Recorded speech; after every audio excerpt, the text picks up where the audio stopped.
Good evening, everyone, and welcome to the Springbrook Election Forum. My name is Terry Ann Bowman, and unfortunately for you, you'll be hearing a lot of me tonight. First, a big thank you to the Canadian Fire Rescue College for generously providing this space for us. We are truly grateful for their support in helping us host this important community event. I would also like to sincerely thank our volunteers who have put in the time to plan, set up, host, and manage the logistics that make tonight possible. Thank you as well to our candidates, all three mayoral and all three Division 3 candidates, for taking the time to be here, and to all of you who have joined us both in person and I was going to say online, but unfortunately we cannot live stream. Springbrook, yay. Your participation shows how much our community values open discussion and engagement. Before we begin, I would like to share a bit about how tonight's questions were prepared. All of the questions you will hear this evening were submitted by residents. A separate committee of volunteers reviewed every submission and did their best to combine similar questions into 6 main questions for the mayoral candidates and 6 for the Division 3 candidates. This way, all concerns raised by community are represented. As moderator, I was not involved in that process to ensure fairness and neutrality. Just a few quick housekeeping notes. Please turn your cell phones to silent if you're getting reception. Each candidate will have 2 minutes for an opening statement. For each question, candidates will have 90 seconds to respond. Each candidate will have 3 minutes for a closing statement. Time limits will strictly be adhered to. Candidates will be given a 10-second warning before their time is up. We will rotate the order of responses so that each candidate has the chance to answer first. After the formal question period, there will be an opportunity for candidates and attendees to connect one-on-one. With that, let's begin with the opening statements from our mayoral candidates. So Lonnie, did you want to start? Sure.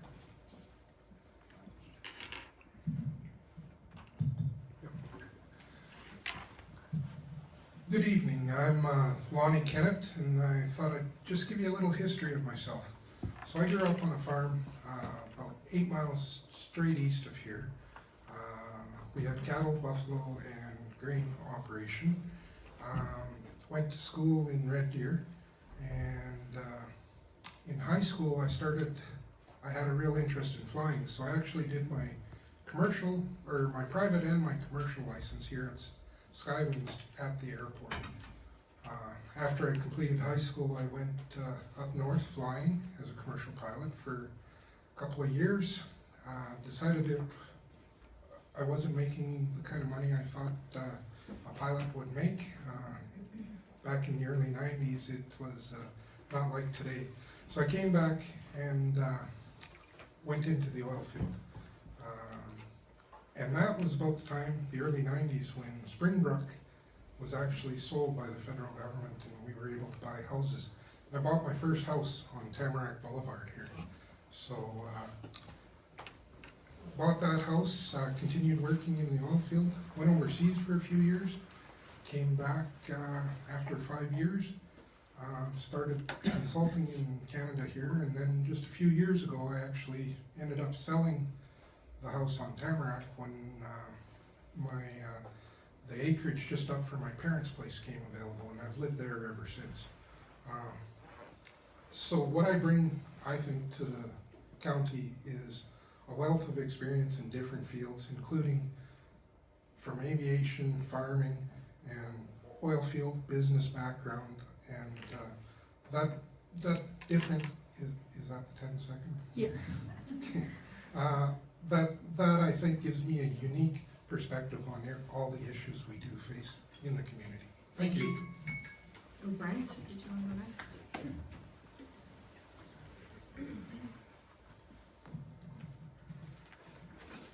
Yes, good evening, everyone, and thank everyone for coming out tonight, and of course the organizers, the Springbrook Community Association and the Canadian Fire Rescue College for putting this on. I've spent my entire life in Red Deer County. I was born and raised on a mixed farm. I'm a 4th generation resident and now running a cattle operation with my in-laws and my wife of 15 years and 2 boys. They're in the crowd tonight. I'm a cabinet maker by trade. I've owned and operated my own small business, and I've been active in my community from a very young age. I joined my first board shortly after turning 18 and that kind of led me on a path to successfully run for council in 2021, and since then I've represented Division 5. My platform is built off of feedback from residents, and I want to work to preserve and protect our agricultural land while bringing agriculture back to the forefront of the county. We need to strengthen our communities. I'm always proud to say our communities were built by volunteers and still run by volunteers, and they need support to stay vibrant. Rural crime remains a huge issue, and I believe healthy communities are our best defense. We need to refocus our budgets on core infrastructure, roads, bridges, utilities. That's what municipalities were put here to do.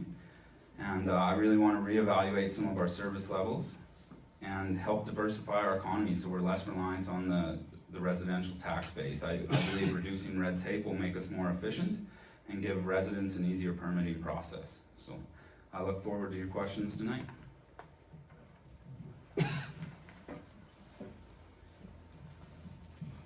Good evening, everyone. Thanks for making the time to come out this evening. At this important moment in our county's future, I stand before you not with promises of what I might do, but with a proven record of what I have done. Experience matters, leadership matters, and now more than ever, steady hands are required to guide us forward. Over my years on council, I have faced difficult decisions on projects like broadband and the forensic audit, where I stood for accountability, transparency, and fiscal responsibility. I know the history of those files, the lessons learned, and the work still ahead. That knowledge cannot be gained in a single term.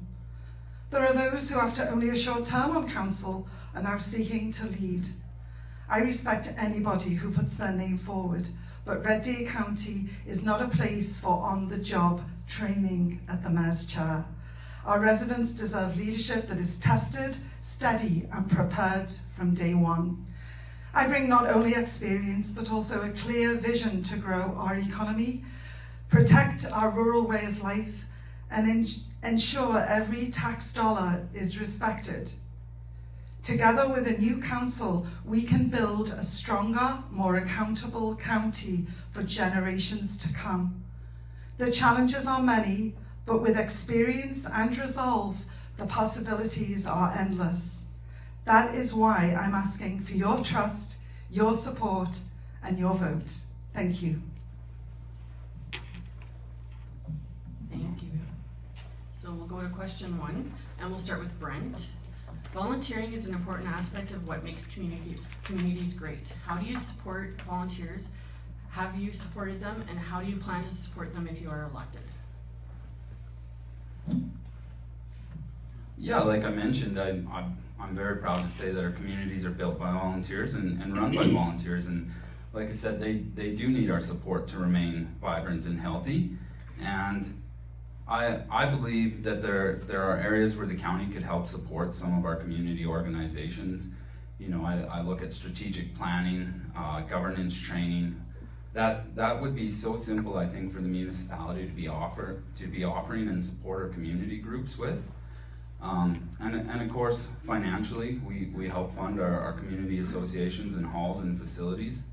And those operating in capital grants go a long way, and we try and get the money into the hands of the volunteers so they can do the good work that they do. So yeah, that's a great question, and definitely want to continue to support volunteers. Christine? Thanks for the question. So I have a bit of a history of being a volunteer. It's actually how I started my way into politics. I've raised a lot of money in the region, including Red Deer County, for the hospice, for the hospital, for the women's shelter. I could go on. Through the celebrity dance-off, where we brought community together to build our community and raise money. More importantly, it was a real focus on volunteers, because you can't do it without volunteers. And I think there's work we can do in the county. I am a volunteer in Division 6. I have been since I've moved there. I've been a part of many things. I'm involved with 4-H. I volunteer as a record bookmarker, as a a public speaking judge, and I've gotten involved in many ways, and it really reinforces how important volunteers are. We do have work to do with our volunteers, and there's lots of opportunity, because we have to realise without the volunteers, we don't have anything, and we do depend on them considerably. So that is something that we really do need to look at, and value our volunteers even more than we do. Thank you. Lonnie? Yeah, thank you. Quite frankly, volunteers are what keep our communities going. Be it the community centers, all the kids' sports and soccer, football, hockey, everything. There's so many volunteers. We need to keep supporting them. But there's also a problem for volunteers. You get volunteer burnout because they're trying to do so much, and there's only so much time everybody has, especially in today's society where we're all working so hard to try and make it and ensure that. So I think there's real opportunities for the county to help with that and support them. I know even in our rec boards and whatnot, there's different areas that have some issues getting enough volunteers to even do simple rec programs with inside their community. So it's something we really need to support in the county. Thank you. Okay, question 2, and we'll start with Christine. Residents often feel forgotten and neglected as there is little to no communication from the county. Public hearings are during working hours. How do you plan to better communicate, be more accessible, and interact with residents if you are elected? Yes, so this is, I've heard this loud and clear. I'm happy to see this question.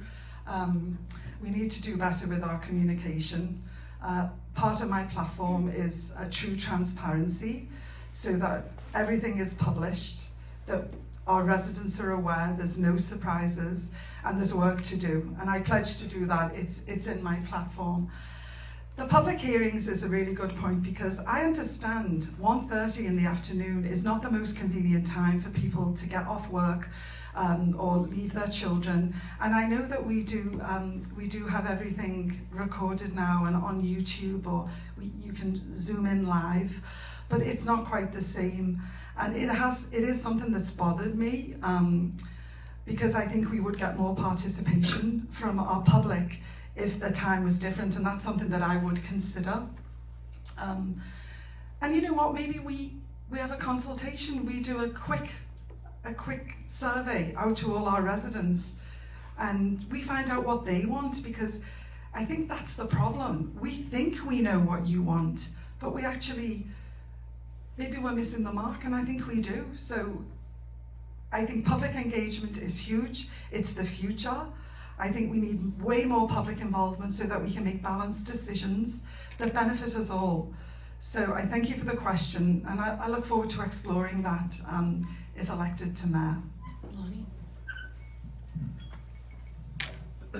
Thank you. Yeah, it's a real tough thing. You know, Red Deer County staff actually go and support other communities, and they're all night meetings for the other communities. We've had discussions too, and I think we need to switch especially our public hearings, but also our municipal planning as well, to evenings. You know, for someone to come with a simple municipal planning variance, they end up taking a day off work just to try and get something for their property that is really important. So I think we really need to look at that and change the way we do things, because I don't know of any other community that does that. But speaking to get the word out, that's something I've been doing, and I've done since I became a councillor. I've been going around to different areas in my community, in the division, talking to people, making sure that I am accessible too. That was one of the reasons I ran. The former councillor, you couldn't get a hold of him. That's the great thing about me. I've always got my phone with me. Everybody can get a hold of me at any time, whether I'm on the tractor, out in the field, whatever. I'm very easy to get a hold of, and everybody can talk to me. Thank you.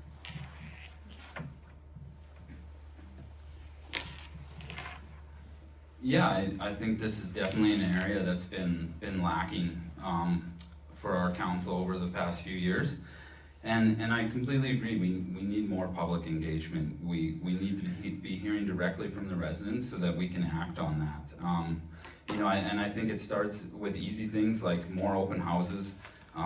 I've seen a lot of other municipalities doing the informal coffee groups or you know, come and have coffee with your council, and I think that goes a long way. It's not just engagement on a particular issue, it's creating conversation and getting to hear the concerns and the general concerns. And to me, that's how we can build off of feedback and keep moving forward. And I think council and the mayor both need to be very responsive to inquiries when we get them from our residents.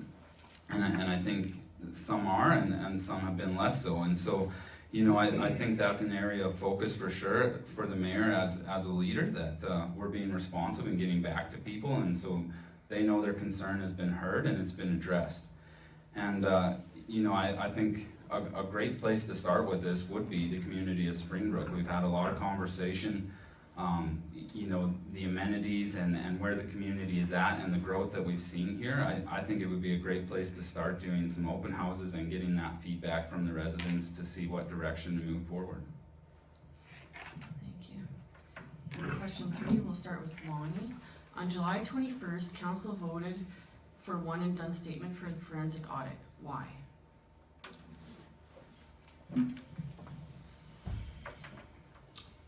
Yeah, so on 21st, we were advised by the lawyer to make that statement as it was. We worked in camera to try and address all the issues that had been found with the lawyer and get it right. Quite frankly, the one and done statement was not the greatest thing. And putting it under solicitor-client privilege was just as bad, quite frankly. That's why I've been working to get the information out to people. I've got the first part, the FOIP of the actual contract that we agreed to for the forensic audit. It's on my website if you want to download it. You just, there's a form there and it automatically goes to you. The FOIP that covers everything that was redacted by the Privacy Act. So I've got a second FOIP in that's with the part of the actual forensic audit report. That is under a different thing because it's solicitor-client privilege, so that's why I had them separated. And I'm concerned that it's probably going to end up at the Privacy Commissioner's office. Thank you.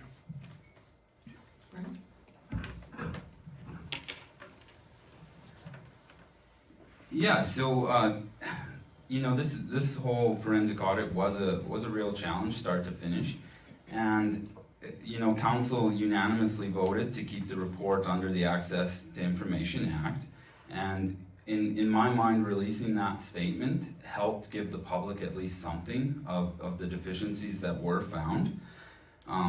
You know, unfortunately, like I say, the way the report was structured, it made it challenging to release the full report without being heavily redacted or anything like that, and so I don't think that would have satisfied the public either.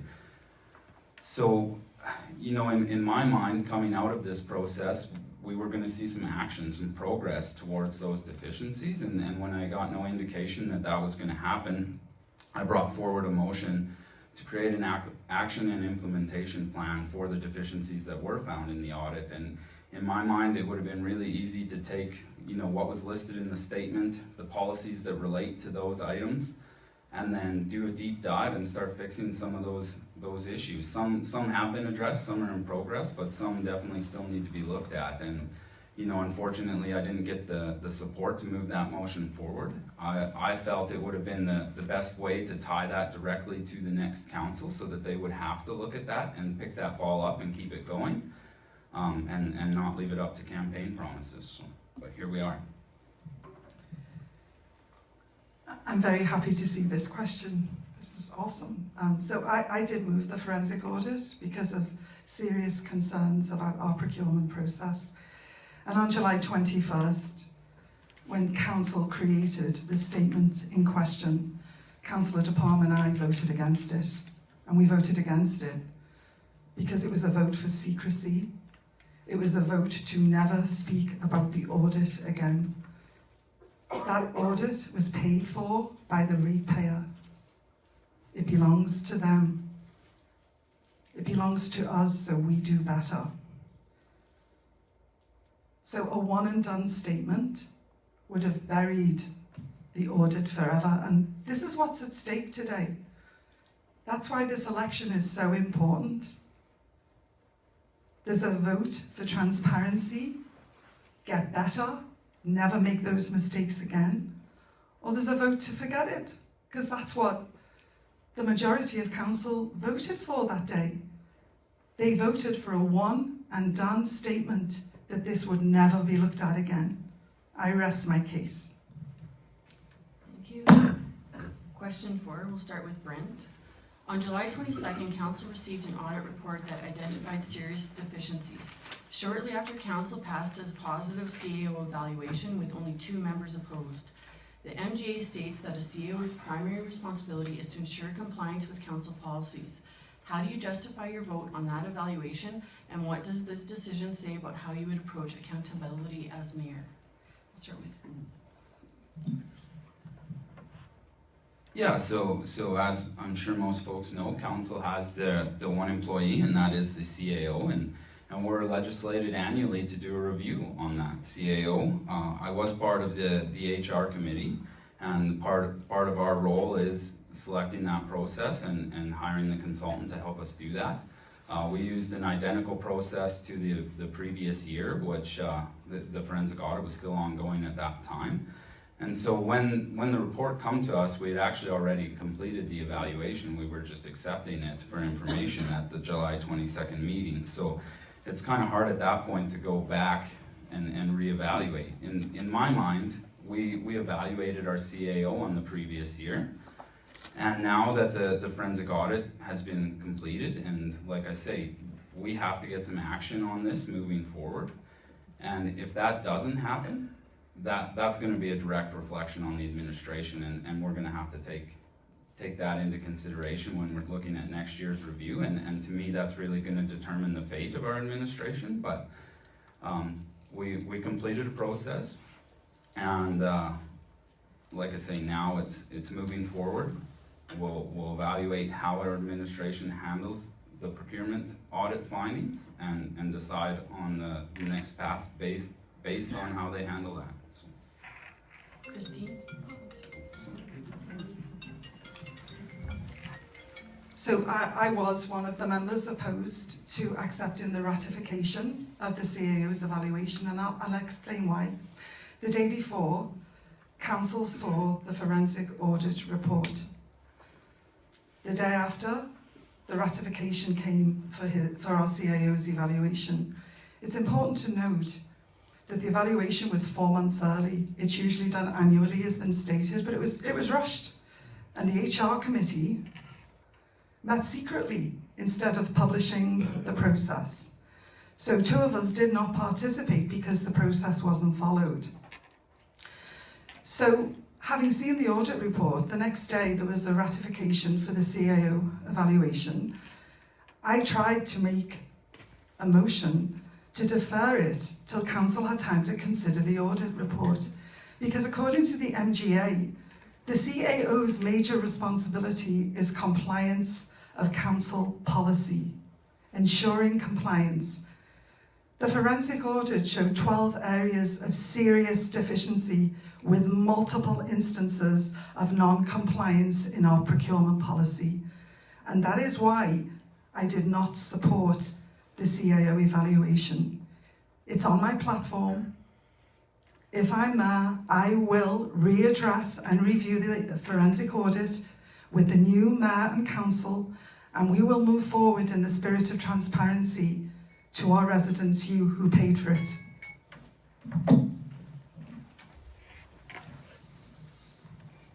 Yeah, thank you. Great question. Something that's been left out, quite frankly, we'd already seen a preliminary forensic audit report in December Then in February, administration had responded to the findings that they had at that point. So we had seen both the original clean findings, and then we saw the administration's rebuttal, and then there was some back and forth to the final report. So the final report was very similar to what we saw in December. So when we were evaluating the CAO, we already had all that information. We had both sides of the forensic audit. We just didn't have the final version is all. And the difference between the December and the final was clarification of a few things, but basically a similar report. So I believe all of council did do an evaluation, except for Councillor Moore and Councillor DeBalm on the CAO. And as to the allegation that it was 4 months early, it was because the year before we were so late in doing his evaluation that it was late to that, but it was on time to his actual contract date, which is when we're supposed to do it too. Thank you. Thank you. Question 5, we'll start with Christine. How do you plan to hold administration accountable for how they handle, interact with, and treat residents? There are many instances where residents, volunteers, and council have had problematic dealings with administration at county. It is easily forgotten that residents pay their wages, yet they treat us like we are beneath them. Thank you for the question, and this is very, very concerning.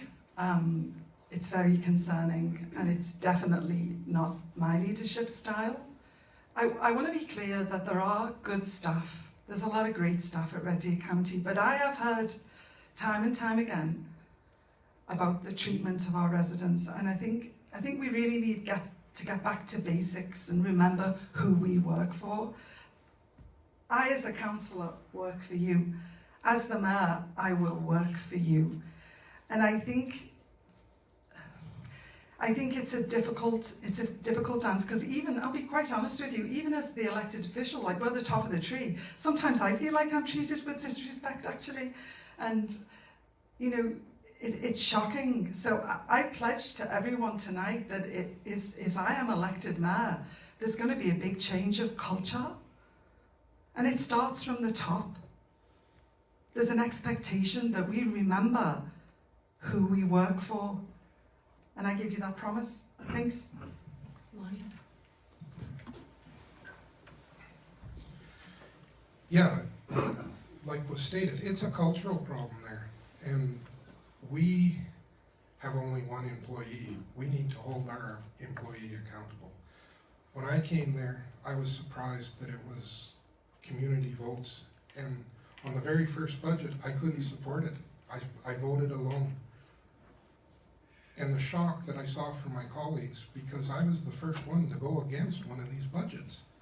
You know, you have to set a culture where people are allowed to dissent and be respectful at the same time. That's really what I saw as missing there. And one of the problems I see is that there was too many people too comfortable in their positions, and it needed to change, and it is changing. And quite frankly, I think the administration will appreciate a change in culture there. And that's what I bring to things. I bring an inclusive culture. I try to build people up, not push them down. So there's going to be a cultural shift when I'm mayor. And quite frankly, if the CAO doesn't want to go along with it, and the council of the whole of the day agrees, we're going to have a change. Thank you.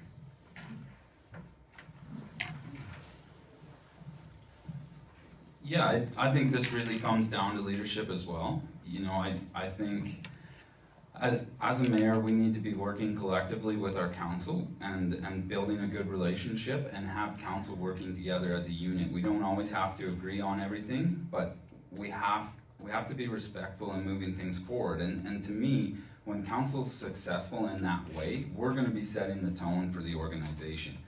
And as has been mentioned a couple times, the CAO is our employee, and we need to be able to have a relationship with them where we can have those frank conversations.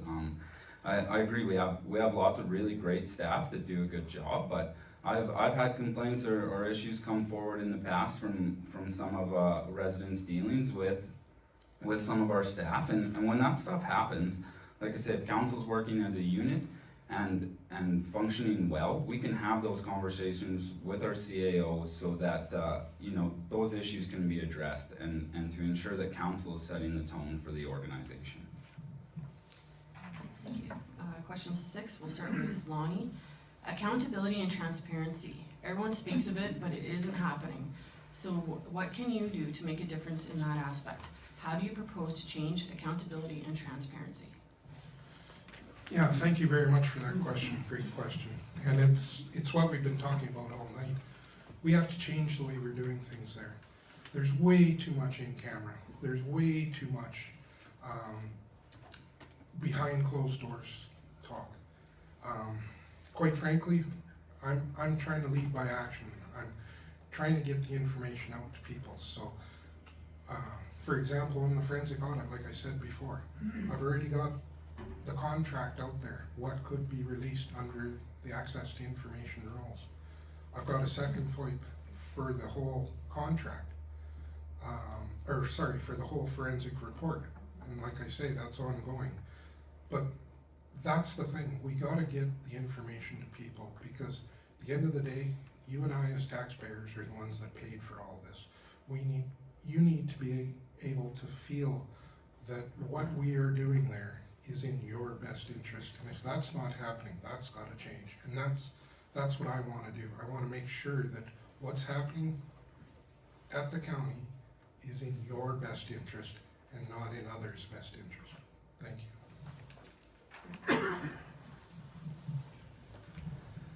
Yeah, these two kind of buzzwords that I think almost every municipal candidate uses in their campaigns. And it is a lot of it is people throwing around words, and we need the action to back those things up.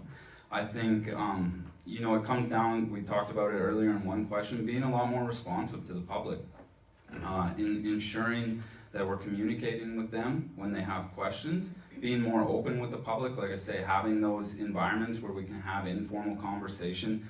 We talk so much about the misinformation that goes around, and part of the issue is, we're not sharing the information that needs to be shared, so that we don't have the information going around. So we need to get more of that out to the public. We're doing lots of good things, and that needs to be shared. And I think it goes back, Councillor Kennett made a comment about the closed meetings, and there are situations where we require that, but even some of our strategic planning sessions the last little while have been enclosed, and I don't understand the need for that if we're doing strategic planning at a public meeting. Why can't that be information that the public sees as we work through the process? So yeah, I think it goes back to action and more interaction with the public and making sure they have the information. So yeah, it's the campaign season. Hey, lots of promises out there, and yeah, accountability and transparency are buzzwords, but they're actually the pillars of my campaign, and I'm going to explain why, because I've actually walked the talk, so as to speak. So I demonstrated accountability by listening to contractors who had serious concerns about our procurement process. I moved the forensic audit because I listened to them. I stood alone, and I paid the price, because when you stand alone, sometimes it's not easy. Not only did I move the audit, I pushed for transparency. Councillor De Palm and I voted against the one and done statement to keep it away from the public, the people we serve. So I believe I've demonstrated that, and I pledge to continue to demonstrate that. Another way that we can walk the talk is by involving our public in our committees, so that they are our sober second thought, our reality check. Because sometimes when you're in council chambers too long, sometimes you do forget who you work for. So having public present on our many committees will add wisdom and strengthen the work that we do that serves the people. Thank you. That concludes our questions for tonight. We'll do the closing speeches now. You get 3 minutes each, and we'll start with Christine. Thank you. As we come to the close of this forum, I want to speak from the heart about why I believe I'm the best choice to lead Red Deer County. Leadership is not about promises, it's about results. Over my years on council, I've shown that I will stand up for residents, ask the tough questions, and make the hard decisions when they're needed. I've worked to ensure your tax dollars are spent wisely. I've pushed for transparency and accountability, and I've defended the rural values that define who we are. This election comes at a critical time. A new council will be coming in, and with it new energy and fresh ideas. This is a good thing. But what our county also needs is a steady hand, someone who understands the files, knows the history, and has the proven experience to guide the new council so we don't repeat past mistakes. One-term councillors who now seek this role simply have not had the time to gain the depth of understanding. This is not a place for trial and error. It's a time for tested leadership. My vision is clear. I see a county where families have opportunities close to home, where our rural way of life is protected, and where smart growth builds prosperity without losing the character that makes this place unique. I see strong partnerships with our towns, villages, when we work together to build a better future. And I see a council that works openly and transparently, always remembering that we serve you, the people. In public life, trust is everything. I've earned that trust by being consistent, accountable, and putting residents first. I'm ready to continue that work as your mayor. The ballot question in this election is clear. Do we choose business as usual, the status quo, everything hidden with all the frustration, or do we choose transformational change that works for you? The ballot question is this. Let's build our strengths, face our challenges, and seize the opportunities before us. With trust, together, we can move Red Deer County forward, and the sky's the limit. Thank you for coming tonight.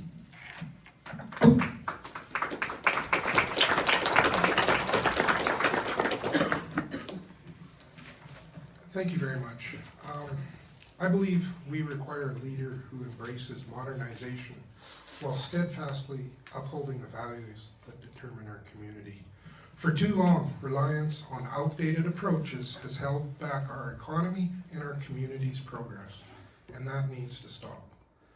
The county doesn't have a revenue problem, it has a spending problem, because the county is trying to be everything to everybody.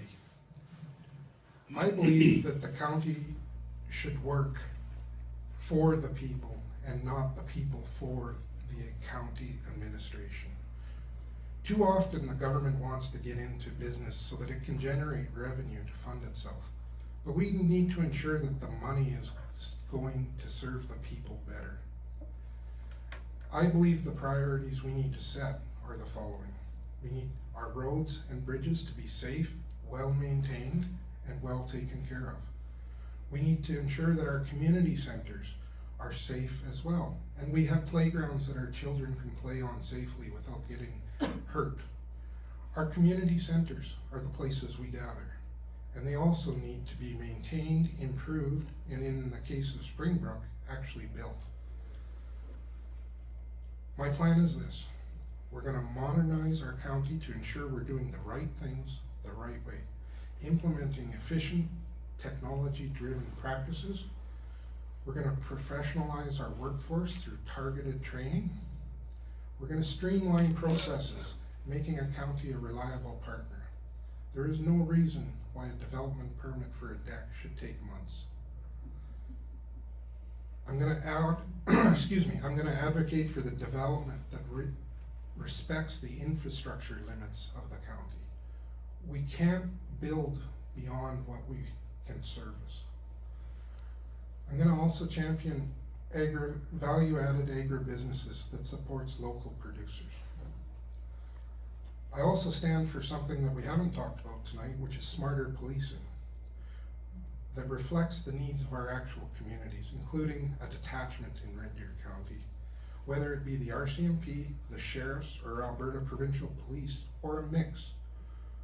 Residents deserve to get more boots on the ground in Red Deer County.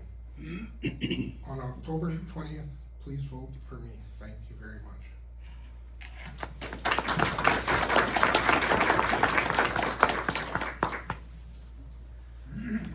So I originally ran for council to try and represent my community and increase the responsiveness of our elected officials with the community, and to preserve the rural way of life I had for the next generation that I'm now raising.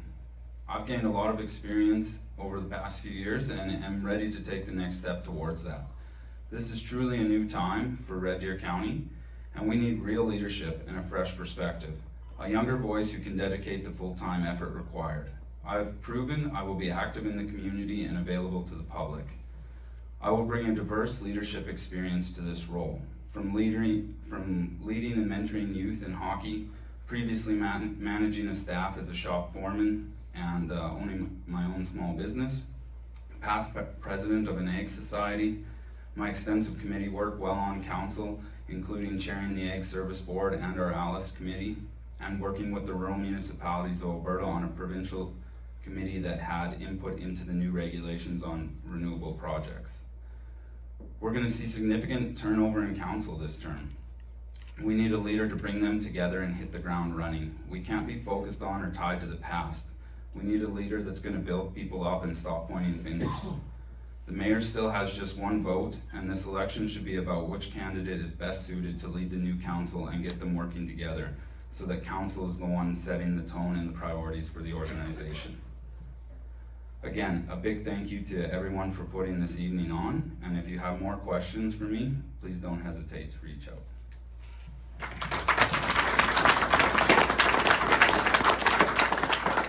Thank you once again to our mayoral candidates for your time and thoughtful responses. We truly appreciate the effort each of you has made to be here and to share your vision with our community. We will now take a 10-minute break before moving into the Division 3 portion of tonight's forum. Please feel free to chat with the candidates and take a quick refreshment break. And for your viewing pleasure, I'm going to put a shameless plug for volunteering.